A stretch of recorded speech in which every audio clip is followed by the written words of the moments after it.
The Chicago night bleeds with neon and rain.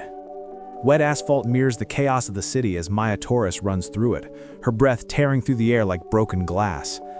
Each step echoes the pounding of a heart refusing to die.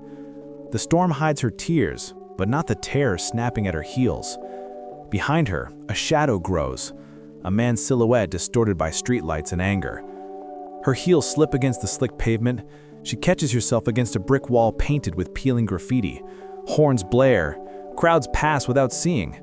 She is a ghost among the living, hunted in plain sight. Every alley looks the same, every window indifferent. The cold slices through her thin jacket as sirens moan somewhere distant. She clutches her side, breath shuddering, eyes darting for sanctuary. The city that once promised anonymity now feels like a stage built for her humiliation. Through a veil of rain, Maya spots a beacon of light, a restaurant glowing gold behind glass. The sign reads Aurelios, letters written in elegant script, unreachable, yet inviting. She stumbles toward it, crossing from darkness into curated luxury. Inside, warmth hits like shock therapy.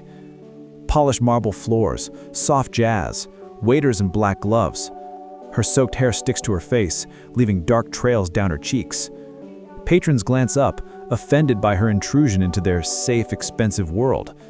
She feels the separation instantly, her desperation against their order. A hostess moves toward her, rehearsed smile faltering at the sight of fear in human form. Maya's lungs fight for air. She tastes copper and rain. The reflection in the window catches motion behind her, the shape of pursuit closing in. Panic claws her throat as she realizes there's no exit left but through humiliation itself. The door behind her opens with the weight of a nightmare fulfilled. The sound of heavy boots cuts through the restaurant's murmur, scattering polite indifference like glass.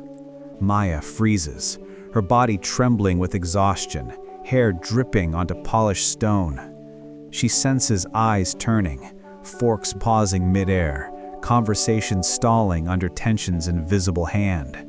She's a spectacle now, wet, trembling, unwanted. Her pursuer's presence poisons the air, his shadow stretching across the white tablecloths toward her. The staff hesitate, their training colliding with fear. Maya scans the room, searching for movement, an open door, any place to disappear. She feels trapped in a painting, the only living subject surrounded by still figures. Her heartbeat drowns the low music, her breath shallow as panic takes full control. Shame rises hotter than fear. She can't cry, can't scream. She's been here before, the moment before capture, and this time, she refuses to break. At the far end of the room sits a table untouched by chaos. 3 men in tailored suits command the space like predators disguised in silk. The man at the center, Dominic Romano, watches without expression, his presence magnetic and unnerving. His eyes follow the disturbance the way a lion tracks wounded prey. Power radiates from stillness, not from movement. Around him, crystal glasses gleam beneath golden light, untouched, as if even gravity obeys his control. The other diners give his table a wide berth, instinctively aware of hierarchy. Maya feels that pull, that danger, and the sick safety it promises. Her instincts scream to run, yet something in her refuses. Between her and the door stands the life she's fleeing.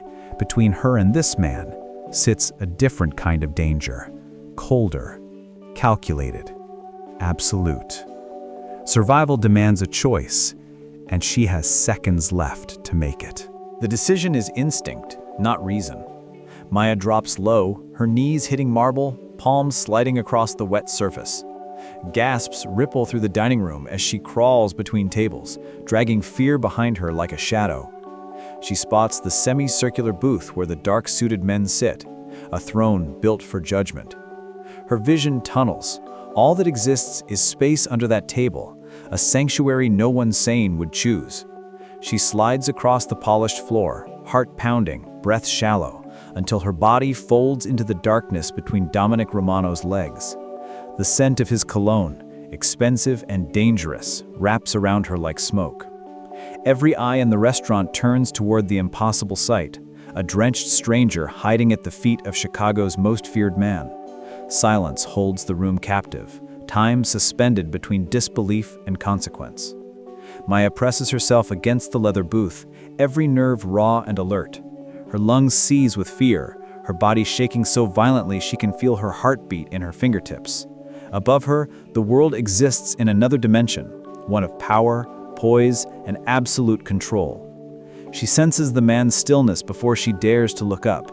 His presence feels like a weight, the kind that could crush or shield. Her humiliation burns through adrenaline, yet desperation wins. She tilts her head slightly, just enough to glimpse his face, cold symmetry carved in shadow. In that instant, her terror collides with his curiosity. For one breath, neither predator nor prey moves. The room remains silent, suffocating in tension. Every heartbeat around her feels amplified, every second stretched thin. Maya knows she has crossed an invisible line, one that will change the shape of her life forever. Dominic Romano's gaze sweeps the restaurant like a knife through silk. Without words, without gesture, authority floods the room. Patrons who moments ago stared now look away, pretending disinterest. The air thickens under the weight of unspoken command. Maya remains frozen at his feet, her pulse thrumming with disbelief. The atmosphere shifts, slow, deliberate, as Dominic's hand lowers to rest against her hair. The touch is neither gentle nor cruel, but absolute. Around them, silence deepens until the tension hums like an electrical charge. The act transforms everything. She is no longer invisible. She is claimed. Cameras flash from phones trying to capture what logic cannot explain. The city's most powerful man shielding a stranger beneath his table. For Maya, humiliation and safety fuse into one unbearable emotion. For Dominic, curiosity turns into ownership. The world just witnessed an empire mark its newest secret.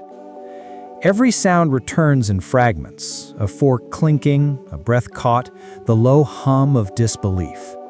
Maya's senses distort, her focus narrowing to the rhythm of rain tapping against the glass.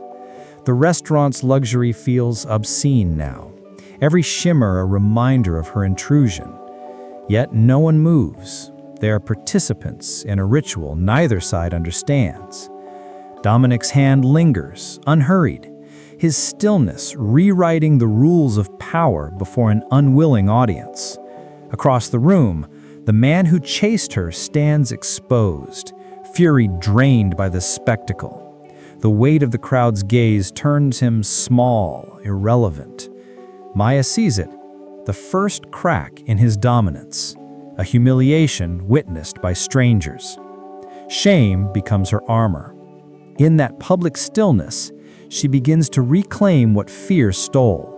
The predator outside and the savior beside her now exist in the same world, one she will soon learn to navigate.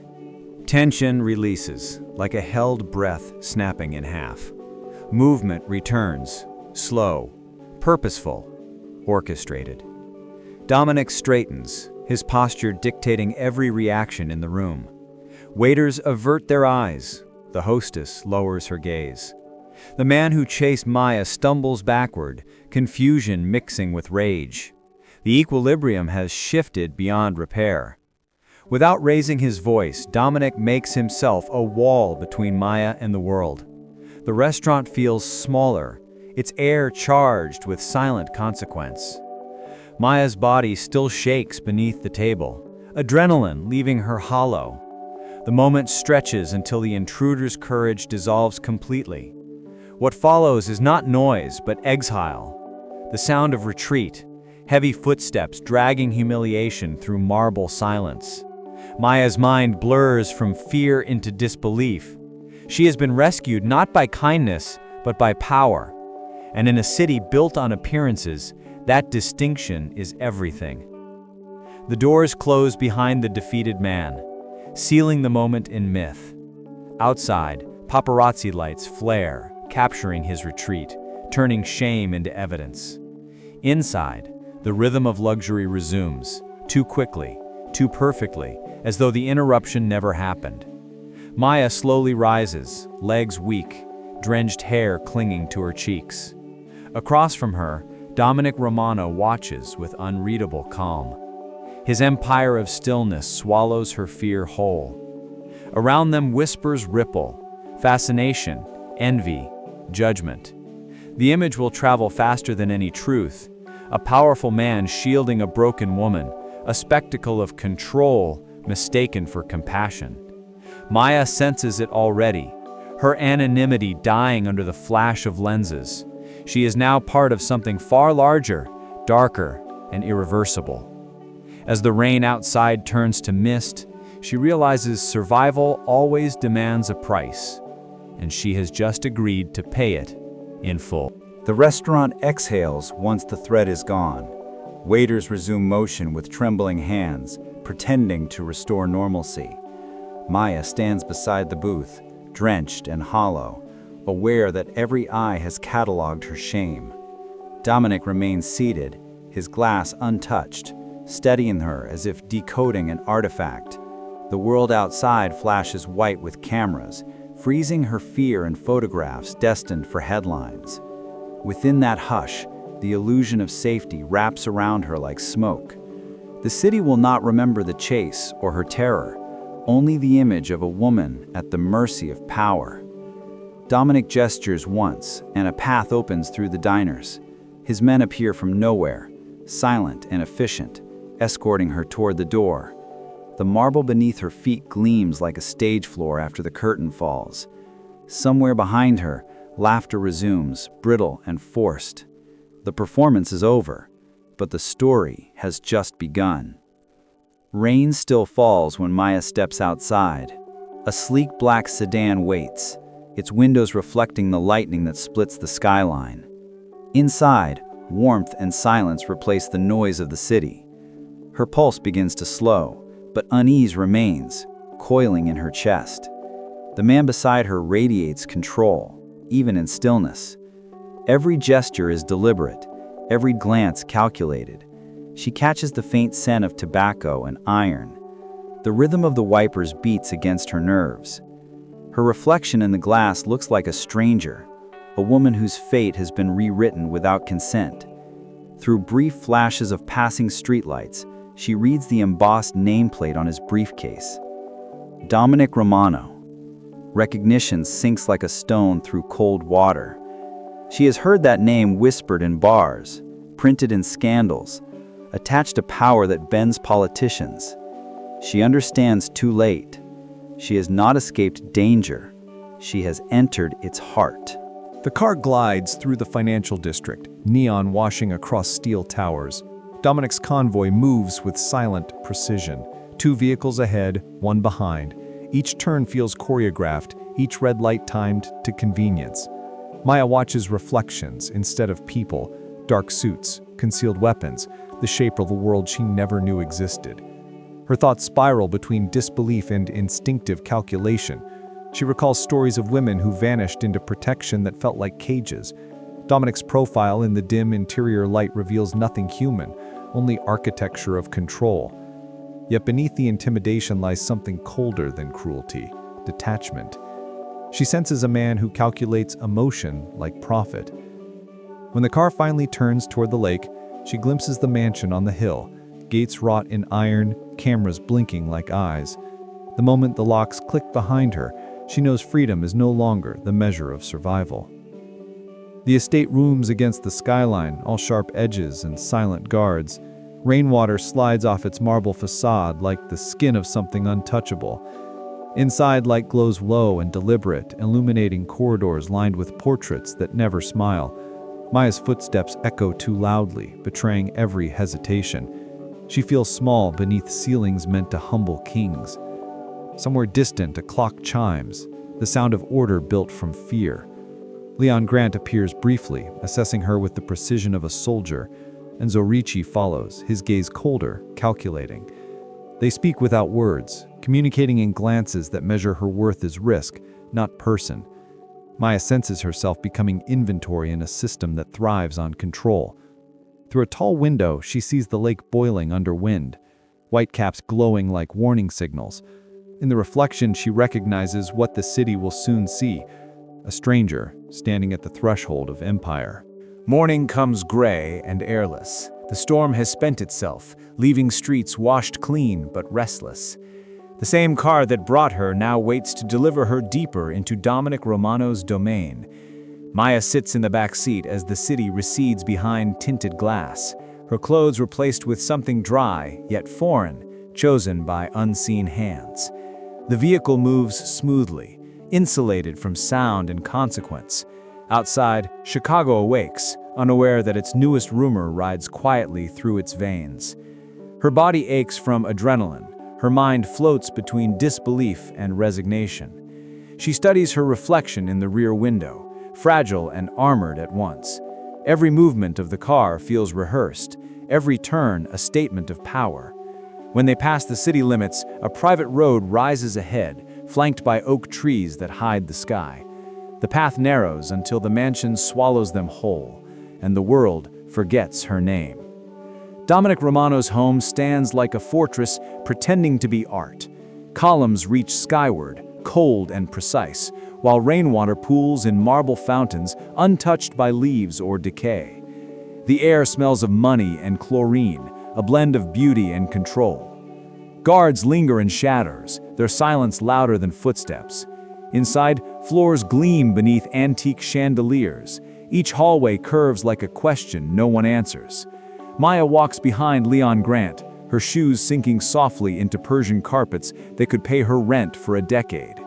Every corner holds surveillance, disguised as sculpture. She feels the weight of being watched, evaluated, cataloged. The house has no warmth, only temperature. Somewhere above, music plays faintly, a piano piece repeating the same refrain. When Leon gestures toward a staircase lined with portraits, she wonders if this place shelters people or keeps trophies. Either way, she knows she's become one. At the landing stands a woman with silver hair pulled tight, posture sharp as authority. Mrs. Hand greets Maya with measured civility, her eyes scanning without cruelty but without softness. She carries the quiet of someone who has seen empires rise and fall within these walls. Her hands are steady, her words minimal, her control complete. The blue room awaits, a space neither welcoming nor hostile, simply functional. Fresh linen, polished brass, curtains heavy enough to drown sound. Mrs. Hand adjusts a lamp, ensuring perfect symmetry, then leaves a folded towel on the bed with mechanical grace. Maya senses discipline forged from fear, loyalty sustained by necessity. When the door closes, the silence feels absolute, a containment rather than peace. Outside the window, the lake gleams under pale light. Inside, the air tastes of polish and distance.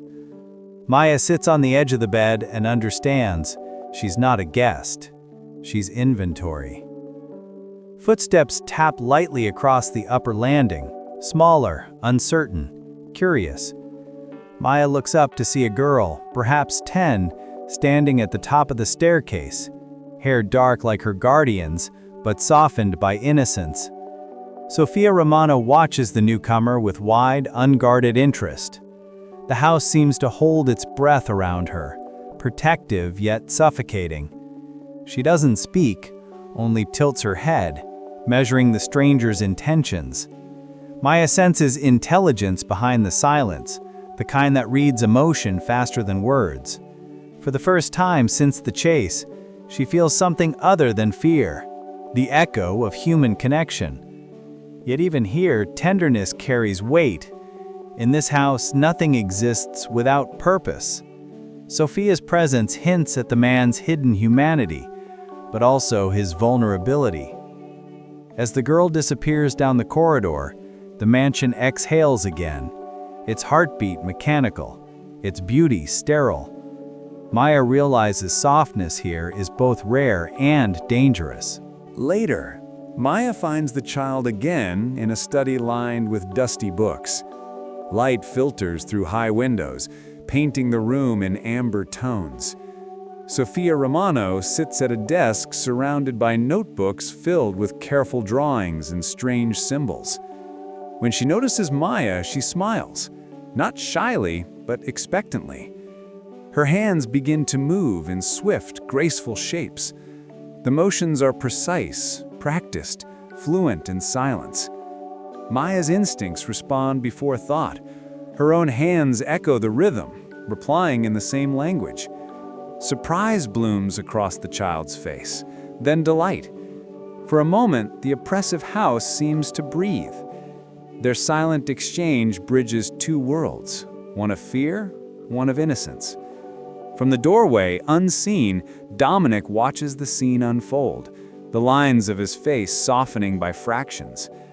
Maya doesn't notice him. The child's laughter, silent yet luminous, fills the air with something the mansion hasn't felt in years: warmth.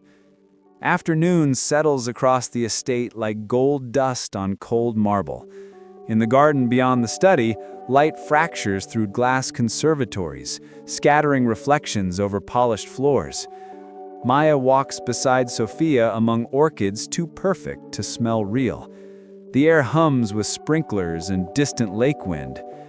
For the first time, calm doesn't feel like a trap. The girl's small hand points toward constellations etched into the glass roof, a silent lesson offered without words. Maya follows, reading symbols of stars and direction, remembering a life where meaning wasn't dictated by fear. Inside the house, Dominic observes from a balcony, expression unreadable. Leon stands nearby, noting everything, while Enzo Ricci whispers into his phone behind the hedges. Above all of it, the lake reflects the sky like a mirror about to crack. The peace feels temporary, a held breath before consequence. Yet in that hour of borrowed light, Maya almost believes in safety. Night lowers over the Romano estate, turning the gardens into silhouettes against the lake. The blue room waits like a museum exhibit, blue silk, crystal lamp, scent of polish and lavender. Maya stands inside the doorway, unsure whether to enter or flee. The space is flawless, untouched by human warmth. A tray of food rests untouched on the table, silver dome reflecting her uneasy face. Beyond the window, motion sensors blink across manicured lawns.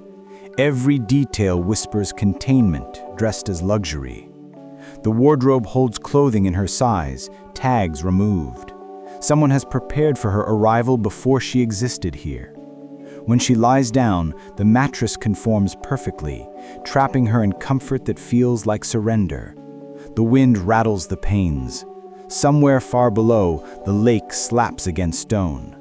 In a house this perfect, sleep comes not as rest, but as a slow erasure of identity. Morning light creeps through heavy curtains like interrogation. Maya awakes to silence, broken only by the hum of security cameras. Her phone lies on the nightstand, black screen reflecting her uncertainty. The battery is full, the signal absent. No service. A small note rests beside it, handwriting elegant, unsigned.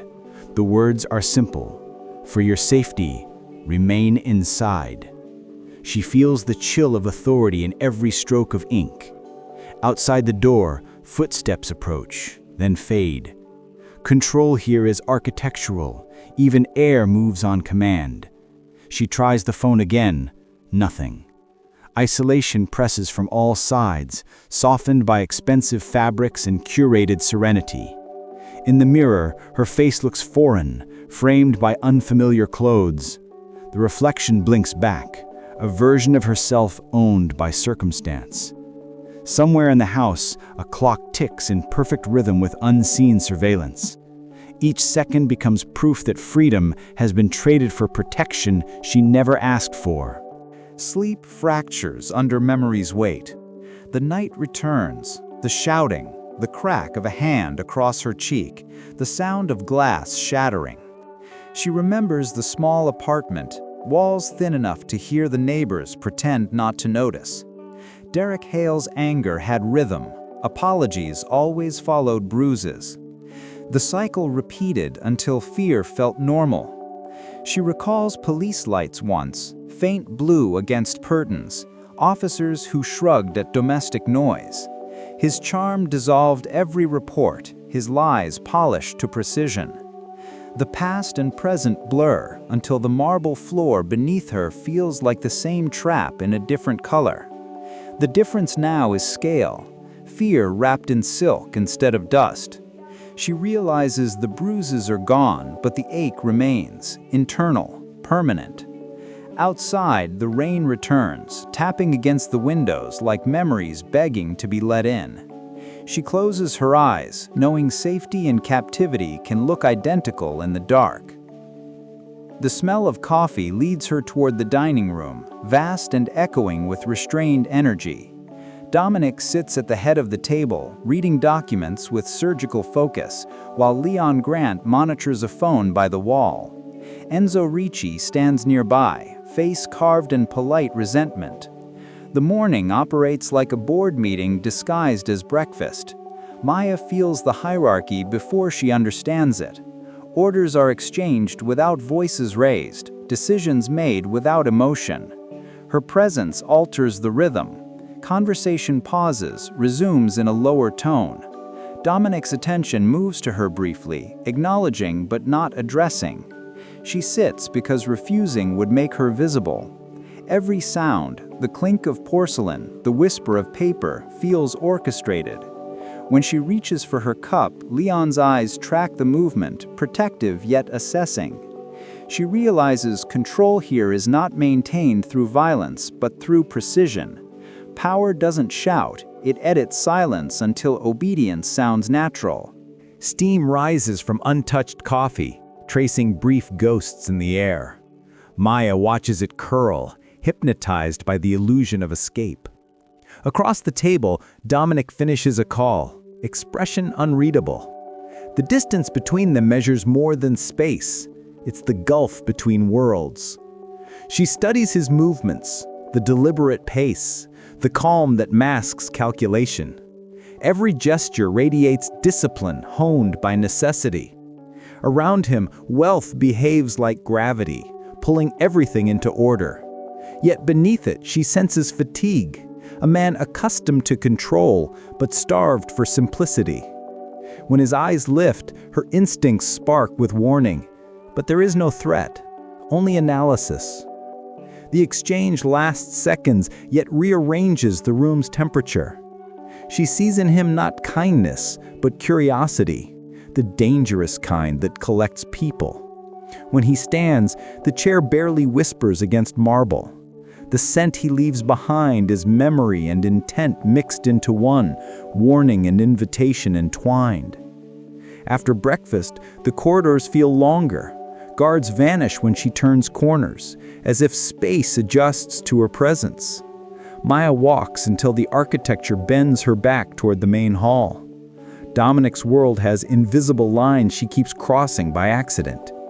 When she pauses beside a painting, she senses him behind her before seeing him, footsteps even, pace deliberate. He stops close enough for silence to tighten.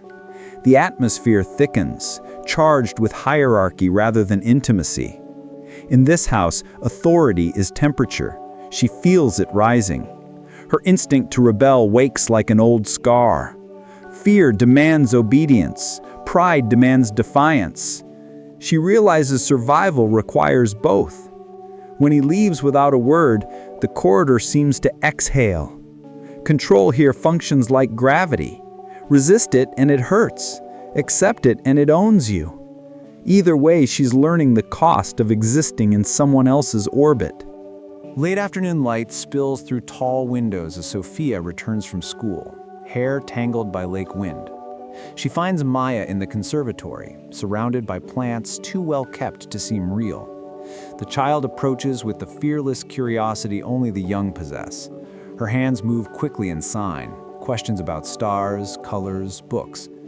Maya answers in kind, their silent exchange fluid, intimate, unobserved. The room brightens, warmth seeping into sterile air. For a moment, time softens. The world outside, guns, power, betrayal, feels distant. Sophia's laughter exists without sound yet fills the space completely. Maya realizes connection doesn't need language, only presence.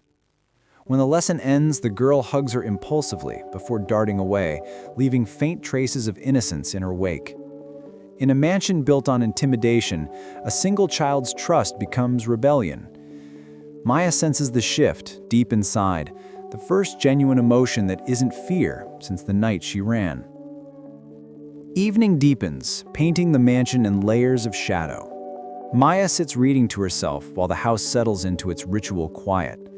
She doesn't see Dominic in the doorway, half hidden by lamplight.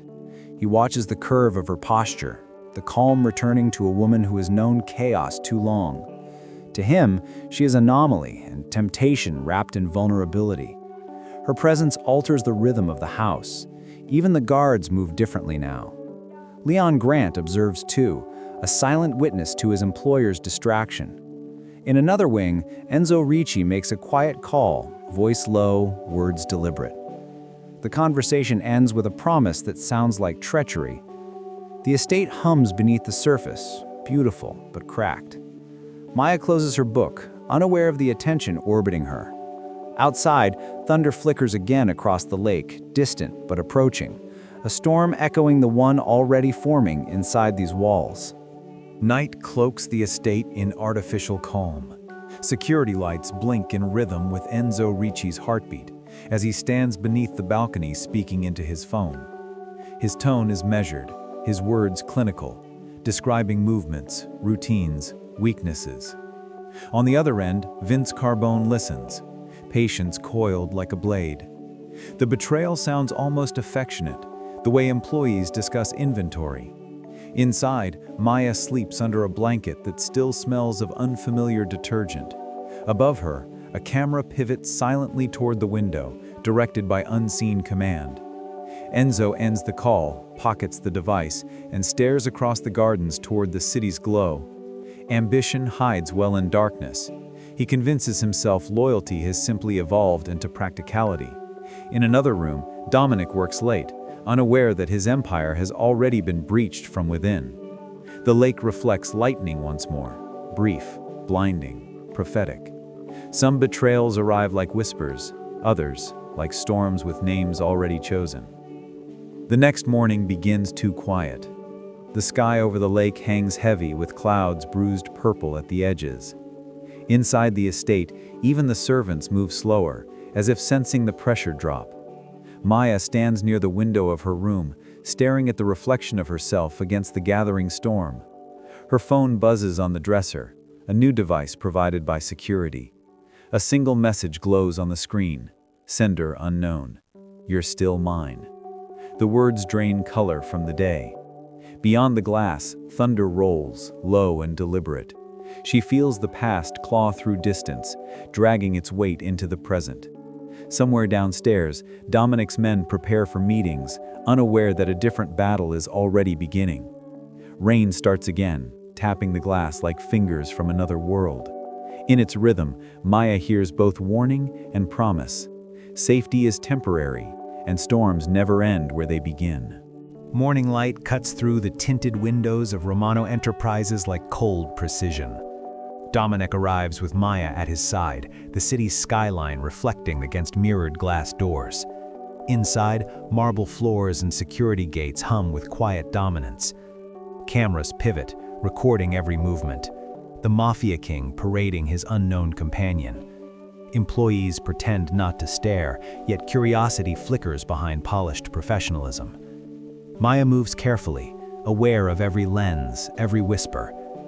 The building smells of ozone, steel, and fear wrapped in efficiency. Dominic's empire operates like machinery, smooth, ruthless, self-contained. Her presence interrupts the algorithm, an unpredictable variable in a system built on control. She senses that his protection doubles as ownership, and the suits around her see her as both weakness and weapon. The elevator doors close, sealing them inside mirrored confinement. Her reflection multiplies, one woman fractured into infinite versions, each wondering which one will survive the day. By midday, the city devours the image. News feeds flash with photographs captured outside Aurelios. Dominic Romano shielding a drenched stranger. Headlines write themselves. Mafia King's new queen.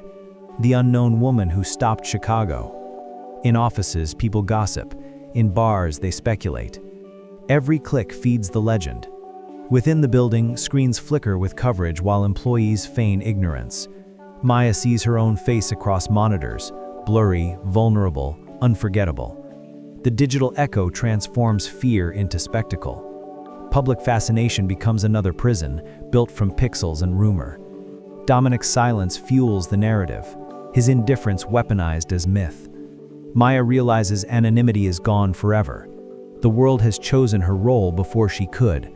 Fame without power feels like exposure without skin. Beyond the glass walls, drones hover for better angles, their mechanical eyes blinking red. The city has baptized her in attention, and like all baptisms in Dominic's world, it stains rather than cleanses. Conference room lights burn with sterile brightness, revealing every line of tension.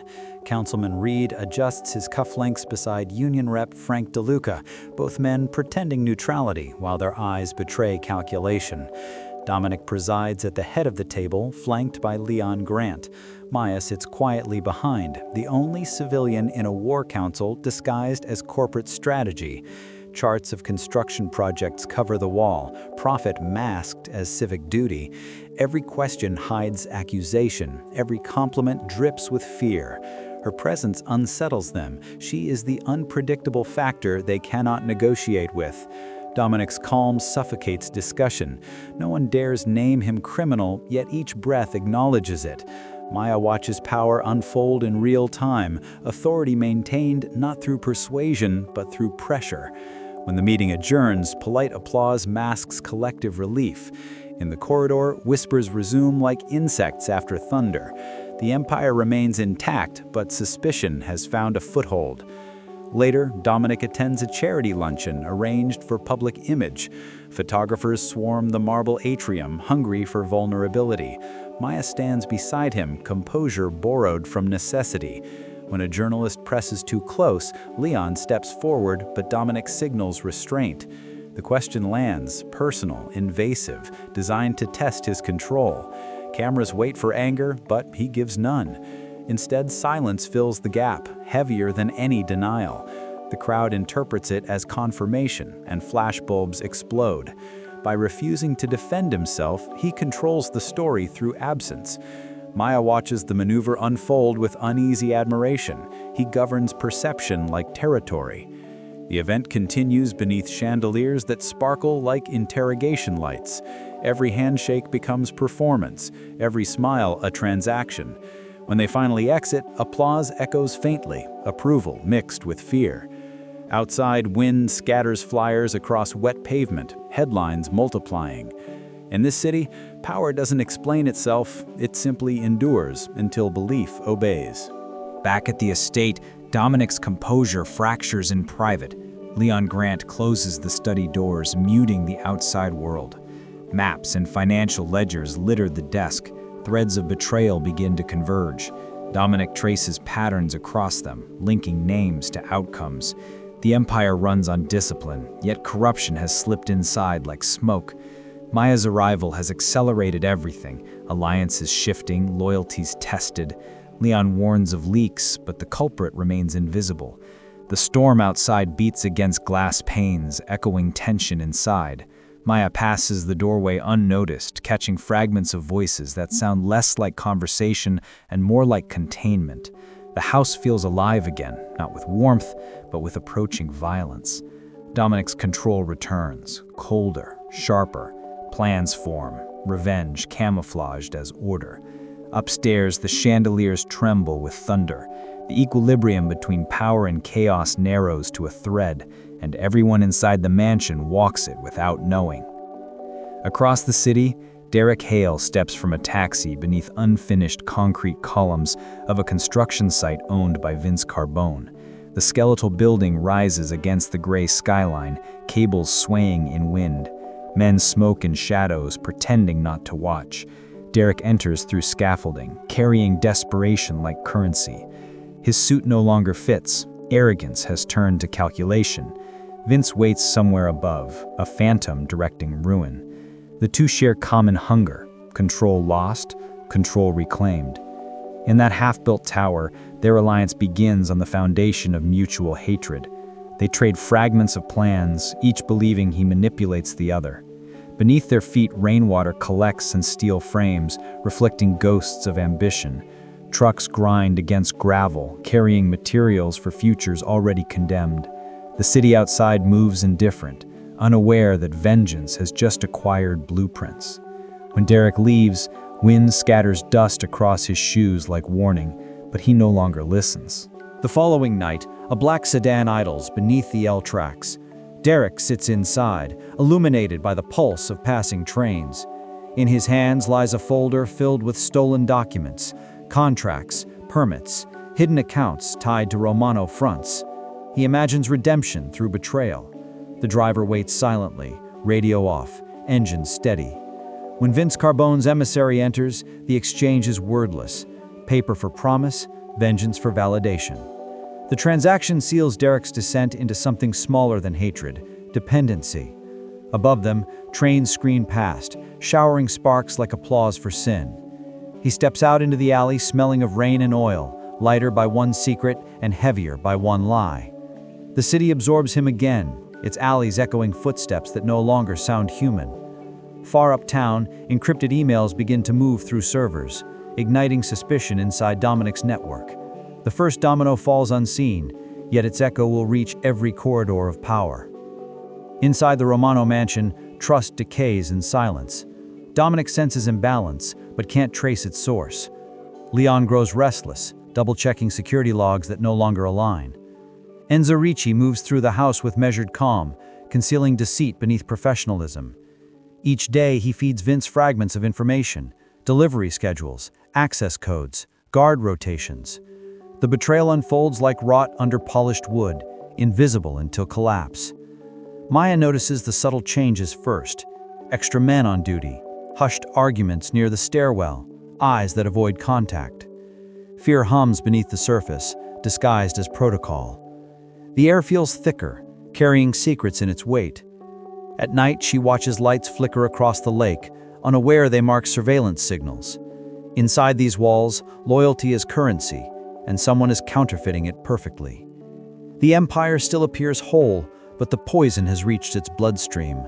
Soon, even silence will taste of betrayal. The following evening softens the mansion's edges. Rain pauses, leaving the air washed and fragile.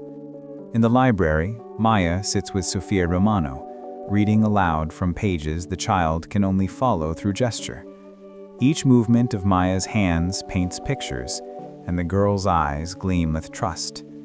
For a brief hour, danger loosens its grip. The fire crackles, shadows dance like forgotten memories. From the hallway, Dominic watches, unseen but altered. The sight disarms him more than confrontation ever could. Power, built on fear, falters in the presence of innocence. Leon observes too, recognizing the shift but saying nothing. Enzo, elsewhere, sees the same change and labels it weakness. The mansion divides along invisible lines, affection on one side, ambition on the other. Outside, the lake lies still, deceptive in its calm. Inside, warmth becomes the rarest form of rebellion, fragile enough to shatter at the next command. Morning returns with silver lights spreading through open curtains. Dominic stands on the balcony outside his study, overlooking the lake while the city yawns awake beyond fog. Maya joins Sofia in the garden below, laughter silent but luminous. He watches her from above, the same way the city once watched him, curious, cautious, unable to look away. For the first time, the notion of peace feels tangible, though temporary.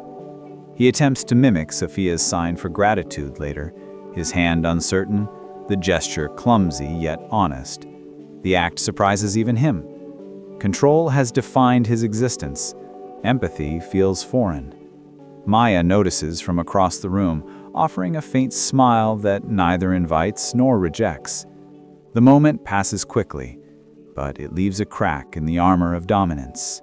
In that small fracture, something human flickers, brief, vulnerable, and dangerous in a world built on fear's precision. Rain returns by evening, whispering against armored windows. Inside the study, Dominic's computer pings with a coded alert, an intrusion traced to an internal channel. The encryption signature matches one of his own. Someone inside is siphoning data. Leon cross-checks terminals, fingers flying across keyboards while static fills the air like dread. Maya, passing the doorway, feels the shift immediately, tension thick enough to taste. Screens glow red with breached nodes. Dominic's jaw tightens as lines of code crawl across the monitors, bleeding confidential routes and accounts into the void. He orders a lockdown, though the command sounds almost calm. The mansion's lights dim, security shutters descend. Somewhere beyond the lake, a server receives its final upload. Betrayal no longer hides, it broadcasts. Outside, thunder answers the alarm, rolling across the water like the voice of consequence. Inside, silence resumes, heavier than noise. The Empire has been wounded, and it knows. By morning, the estate pretends serenity. Staff polish silverware, guards resume patrols, breakfast is served. Only the air betrays the truth. Thicker, electric, charged with unspoken questions. Dominic moves through the halls with surgical composure, his control restored but brittle. Leon shadows him, eyes scanning for ghosts. Maya senses the shift, yet pretends not to, matching the rhythm of routine. Sophia plays by the window, oblivious to adult wars, her crayons scattered like small defenses against the world. Every smile becomes camouflage. Dominic's empire has always survived through illusion, but illusions require belief, and belief is thinning. Outside, the lake gleams deceptively tranquil. Inside, surveillance cameras watch everyone, allies and traitors alike. No one knows who among them cracked the armor, but fear ensures compliance better than loyalty ever could. The mansion becomes both sanctuary and snare, its walls listening, its silence rehearsed. Calm now functions as strategy, not peace. Night falls with precision. On a bank of monitors, Leon reviews live feeds, driveway, boathouse, east corridor. Each screen hums quietly, displaying the illusion of order. But in one corner frame, static flares. A figure crosses the perimeter fence with the patience of experience. No alarm triggers. Leon rewinds, zooms, enhances. Nothing recognizable, only the shape of intrusion. He alerts Dominic, who studies the footage without emotion. Somewhere outside, rain hisses against the camera lens, distorting truth into abstraction. Within minutes, guards mobilize, shadows moving through shadows. Maya watches from her window, seeing flashlights sweep the grounds in synchronized arcs. She realizes the protection around her doubles as surveillance. Every rescue is also imprisonment. The unseen figure disappears into the tree line, leaving only ripples on the sensors. The house resets, the footage archived. The threat remains nameless, which makes it permanent. Underneath the abandoned bridge near the river docks, Vince Carbone convenes a midnight assembly. The city sleeps above while betrayal breathes below. His lieutenants stand in semicircle formation, wet concrete reflecting their impatience. Derek Hale arrives late, bruised pride disguised as bravado. Blueprints spread across a folding table. Schematics of Romano properties, shipment routes, guard schedules. Each line represents advantage carved from treachery. Vince listens, silent but predatory as plans unfold. The objective is simple: destabilize the untouchable. Derek outlines entry points with shaking hands. Ambition steadies them. When the meeting ends, rain erases footprints, but the decision remains etched in motive. The river beneath the bridge carries cigarette ash and broken promises downstream. Above, city lights blink like indifferent witnesses. An operation has begun, surgical, coordinated, ruthless. While the mafia king guards his fortress, War is already walking toward his gates. In the Romano mansion, the air tastes of metal and anticipation. Every guard moves on double shift. Every hallway echoes boots and clipped radio static. Maya spends the morning with Sophia in the greenhouse, trying to disguise dread as calm. The child senses the tension anyway. Her hands move slower. Her eyes track every distant sound. Dominic conducts meetings behind closed doors, each decision slicing away hesitation. The mansion transforms from estate to command center. Maps line the walls, logistics overtaking luxury. The storm outside mirrors the one within, thunder pacing across the horizon, lightning briefly revealing truth. Maya tends a small orchid, its petals trembling under humidity, a fragile act of defiance against encroaching chaos. She knows something is coming, she feels it in the air pressure. The stillness becomes unbearable. Every quiet breath of the house is a countdown pretending to be peace. At dusk, the first signal fails. Cameras along the north perimeter cut to black simultaneously. Leon's command center floods with alerts. Within seconds, the estate's security grid fractures. The intrusion is coordinated, precise. Vehicles roll through misted fields without headlights, tires whispering against gravel. Inside, alarms flash silent red. Dominic moves fast, issuing orders with calm brutality. Guards fan out like shadows, rifles drawn. Maya finds Sophia in the hallway, pulling her close as lights flicker. The attack unfolds like choreography, smoke canisters, suppressed gunfire, shadows through corridors. Enzo Ricci's plan moves into motion, his betrayal guiding the intruders perfectly. Dominic intercepts a team near the main stairwell, each movement efficient, decisive. The estate trembles under impact but refuses collapse. Outside, lightning ignites silhouettes against rain, revealing the war Vince promised. Inside, every heartbeat is both weapon and countdown. The fortress is no longer invincible. It is alive and bleeding. Smoke fills the grand foyer, thick with gunpowder and rain. Leon leads a small group toward the basement vault, securing Sophia and Maya behind reinforced doors. The air is tight, metallic.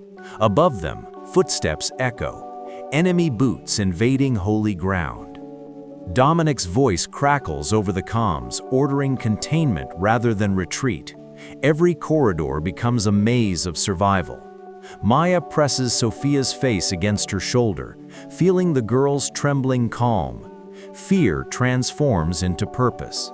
Outside, headlights flicker across the lake road, reinforcements arriving too late. Inside, Enzo's voice guides attackers through earpieces, his betrayal precise. When Leon realizes the pattern, fury overtakes discipline. He redirects the defense inward, sealing exits to trap both intruders and traitor alike. Somewhere beyond the smoke, Dominic's shadow moves through chaos, unstoppable. The estate burns at its edges, but refuses surrender. Power built on fear now fights for something uncalculated: survival of family. In the west corridor, the battle narrows. Enzo Ricci moves confidently through firelit smoke, believing victory close enough to taste. His earpiece hums with Vince's voice promising reward. But fate favors silence over greed. Dominic appears at the end of the hall, unannounced, unmoved. Their confrontation lasts seconds, precision over spectacle. A disarmed weapon, a twist, a collapse. Enzo falls without drama. Betrayal ending as quietly as it began. Dominic's hands remain steady. Emotion is postponed until the threat is gone. Guards drag the body aside while sprinklers hiss overhead. The estate smells of wet ash and victory tempered by exhaustion. Maya watches from a doorway, unable to decide whether relief or horror dominates. Sophia clings to her hand, understanding only safety's temporary nature. Outside, sirens wail across the lake, late arrivals to a war already concluded. Inside, Dominic stands beneath falling water, unbroken but irrevocably changed. Dawn reveals the mansion's scars. Smoke clings to marble like regret. Windows gape where bullets found purchase. The garden lies flattened under boot prints. Workers move methodically, sweeping debris into neat irrelevance. The news will never mention this battle. Too many powerful names invested in silence. Dominic oversees cleanup from the terrace, expression unreadable. Maya helps Mrs. Hahn tend to Sophia, washing soot from the child's hair in silver basins. Every act of care feels defiant, a reclamation of humanity from ruin. Leon limps across the lawn, reporting casualties with military detachment. The empire endures, but its myth is cracked. Maya looks toward the horizon, where the city gleams indifferent, realizing that survival here is not triumph, it's debt. When Dominic finally meets her gaze, neither offers comfort. The war is won, yet peace has not arrived. Only exhaustion remains, dressed elegantly in morning light. 2 days later, rain returns, cleansing blood from stone. Enzo Ricci's body disappears quietly, erased from record and memory. Dominic summons Leon and 3 trusted men to the study. Their silence speaks verdict before words exist. Justice here follows its own architecture, swift, unsentimental, necessary. Outside, Maya walks the garden path still lined with smoke residue. The air hums with aftermath, the kind that feels unfinished. She senses the house recalibrating, adjusting to new hierarchy. Power has survived its own assassination attempt, now colder, purer. Upstairs, Sophia sleeps finally, unaware her safety cost lives. Dominic emerges hours later, composure restored. The empire breathes again, though differently. Maya sees it in his posture, a man reinforced by loss, sharpened by betrayal. The mansion glows under stormlight, immaculate once more. Yet beneath the polish, something essential has shifted. Victory here feels less like triumph and more like preparation for the next inevitable wound. Morning returns colorless. Dominic meets Leon in the underground command room, its monitors looping footage of last night's siege. Every frame records precision and loss. Casualty lists scroll like unspoken confession. Leon's uniform bears soot. Dominic's cuffs remain immaculate, but his eyes betray calculation. Strategy replaces grief, the only language he trusts. Upstairs, Maya listens to distant voices vibrating through the vents. She senses that power here is rebuilt not by emotion, but by erasure. Every secret will be buried before daylight spreads beyond the gates. Outside, reporters hover near the property line, smelling scandal but denied entry. The world will call it a minor electrical fire. Within the mansion, truth becomes classified history. The empire sustains itself through silence, and silence has a cost. When Dominic finally steps into sunlight, his expression mirrors the house itself. Unbroken facade, foundation cracked, already planning reconstruction. The smell of smoke lingers long after restoration begins. Workers replace marble tiles while technicians recalibrate surveillance. Maya rooms hallways stripped of their elegance, seeing infrastructure exposed, steel beams, cables, hidden circuits. For the first time, the house looks mortal. Mrs. Hahn supervises cleaning with mechanical focus. Order is her therapy. Sophia sketches planets at the kitchen table, drawing calm from routine. Each stroke of crayon becomes defiance against chaos.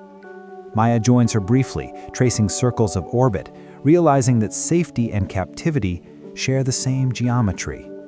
Upstairs, Dominic signs documents with surgical precision: compensation, containment, control. The mansion hums again, efficient but hollow. When night arrives, reflections and polished floors seem darker, as though the house remembers. No wall here is truly clean. Every surface holds the memory of fear disguised as loyalty. The fire may be gone, yet its scent still teaches obedience. 3 days later, headlines shift tone. Photos of Dominic escorting Maya appear beside stories about his philanthropic ventures.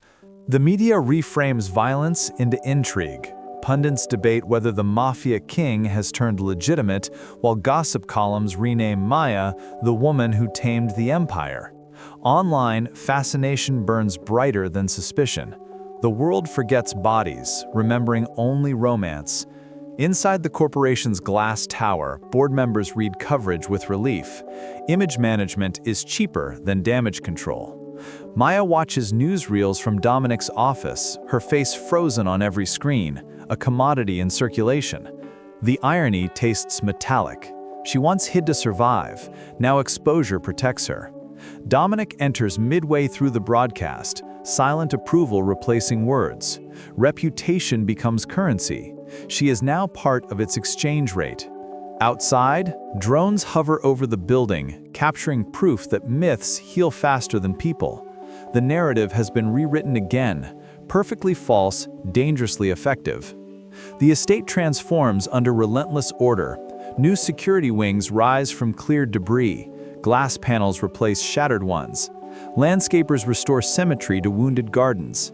Dominic oversees every detail, speaking through gestures and ledgers. The operation mirrors him, efficient, unfeeling.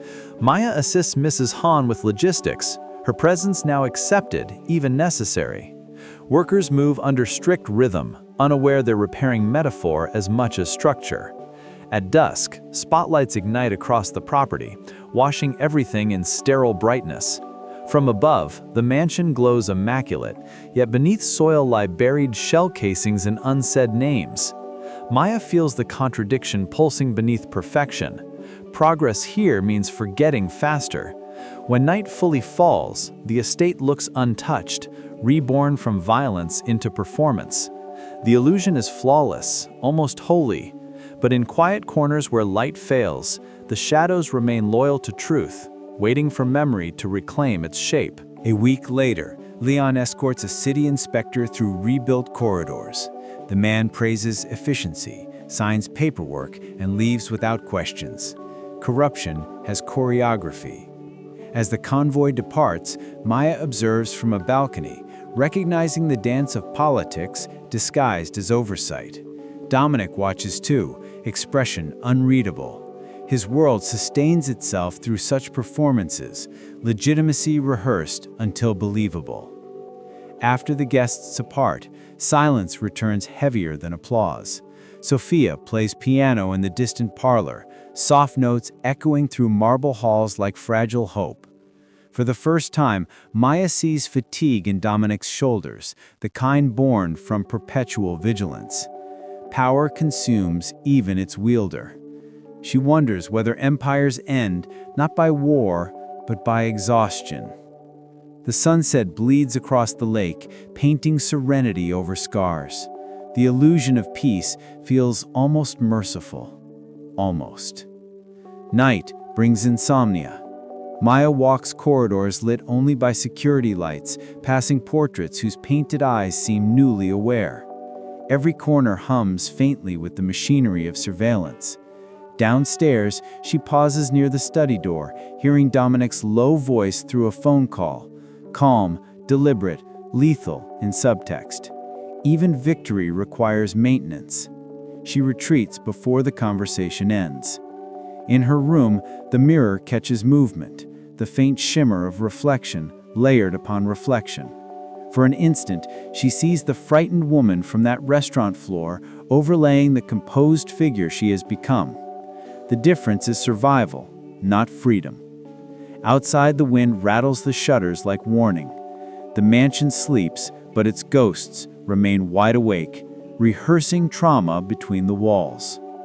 Maya closes her eyes, uncertain whether she's a guest in this story or another instrument of control polished to gleam. Morning arrives with deceptive quiet. Sophia eats breakfast while Mrs. Han folds linen nearby. Dominic reviews schedules over black coffee. Life has resumed its practiced tempo. Yet beneath routine, tension hums like hidden wiring.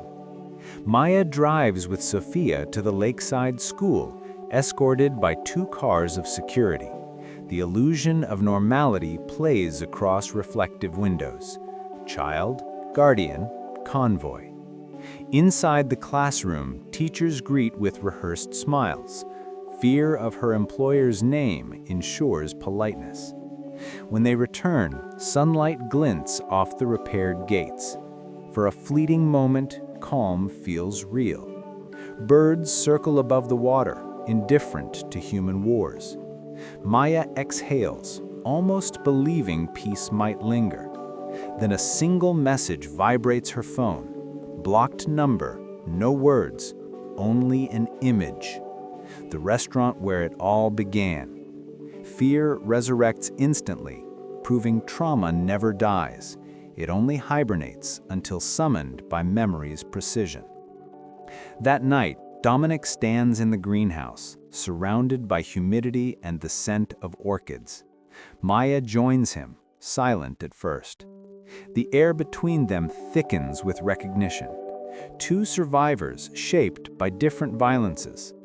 He studies the ruined petals she touches, each bloom echoing fragility disguised as beauty. The space around them vibrates with the absence of lies. He finally lets silence articulate what control cannot. Acknowledgement of debt, of guilt, of connection. Maya feels the shift, but says nothing. Their truths exist beyond language. Outside, rain begins again, washing glass panes in shimmering distortion. The reflection of their figures merges briefly, a metaphor accidental yet precise. For once, power does not define proximity. In this pause, they share an understanding more binding than vows, that survival together may hurt less than isolation apart. The orchids drip steadily, each drop marking time rebuilt from ruin. Weeks later, the mansion breathes differently. Guards smile sometimes. Hallways echo with faint laughter. Sophia's science project wins an award, her joy spreading like contagion. Maya finds herself staying longer in sunlight, no longer counting exits. Dominic's empire adapts, diversifying into legitimacy that still smells faintly of threat. Transformation here is evolution, not redemption. The man who once ruled by intimidation now governs through precision, disguised as calm. He still carries the weight of violence, but now it coexists with something gentler, an unspoken reliance. Maya decorates the garden with Sophia, hands stained with soil instead of fear. When Dominic passes, his expression softens, proof that even predators crave peace when exhaustion outweighs ambition. The estate no longer feels like a fortress, it resembles a possibility. For the first time, everyone inside dares to believe in tomorrow without flinching. Night returns to the estate one final time, calm and fragrant with rain. The garden glows under soft lights, reflecting in the lake like a duplicate world. Maya stands by the terrace, watching Sophia's telescope track constellations, while Dominic lingers nearby. The air carries no threat, only the faint echo of what used to be.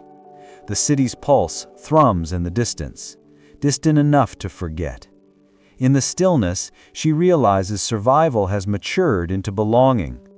The woman who once hid under a stranger's table now commands her own silence.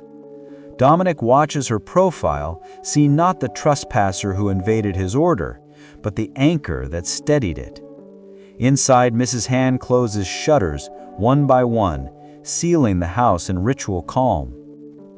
The last light fades across marble floors.